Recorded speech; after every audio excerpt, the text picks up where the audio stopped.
Okay, here we are, Kinesiology 230. This is a very short presentation, but what I did was this is still chapter 17, by the way, this is presentation number 5, plyometric program design, but tables for review. So what I did is in the book, I took the tables that they presented for, get myself out of the screen here, the tables that they present for you to review for the exam and some of the quizzes.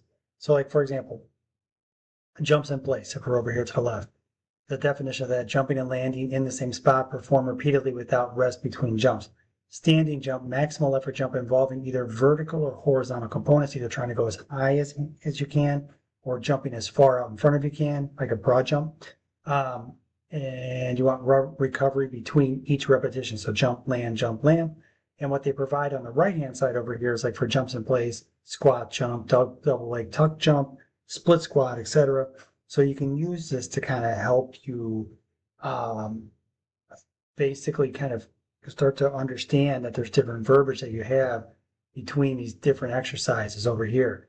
And it could be double leg vertical, double leg hop, front barrier hop, skip, alternative. You can use these things to start to have them in your verbiage. Now, what I want to point out is when you look at this with depth jump versus box drill, and with depth jump, it's where you are standing in a box, you step off, you land, and immediately jump. And this is very taxing on the body, I'll put it that way. And you have to have your athletes prepped. And if you look at this in terms of degrees of difficulty, jumping in place would probably be the easiest, and then depth jump would probably be the hardest. Okay, so factors affecting the intensity of lower body plyometric drills. Point of contact, ground reaction force is greater in single leg than double leg. Makes sense, right? And then you'll have more stress placed on the extremities muscles on a single leg than a double leg. The increase in speed will increase intensity, which makes sense. The increase in height of the body center of gravity will increase the force upon landing. And you oftentimes see this where people do box jumps, and they do box jumps with a full stack of the boxes, like in the plyometric boxes are fully stacked up and they're like almost 6 feet tall. And they jump up and they get to the top of the box. But what they're doing is when they land, their COG is so low because they can barely make it to the top of the box, and they'd probably be better off just taking 12 inches off the box and just land more appropriately. I digress. Height of the drill, we talked about that. Athletes with higher body will experience more stress placed on the muscles, which we already talked about. And then here, what they're talking about are the different volumes, right? So if you have somebody with no resistance training experience and they're 13 years old, then plyometrics are probably, in general, not indicated. Whereas I would tend to push back on this, and I would say you might have a 13-year-old who plays 3 different sports, and as a result, they're running around anyways, or doing running technique drills, and perhaps as a result of their activity, they can handle some low-level type of plyometric work. So somewhere in here, I would say, yeah, 13-year-old could probably handle just a little bit of low-level plyo work just because they're so active.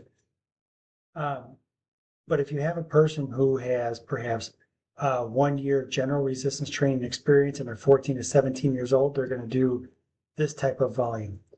Okay.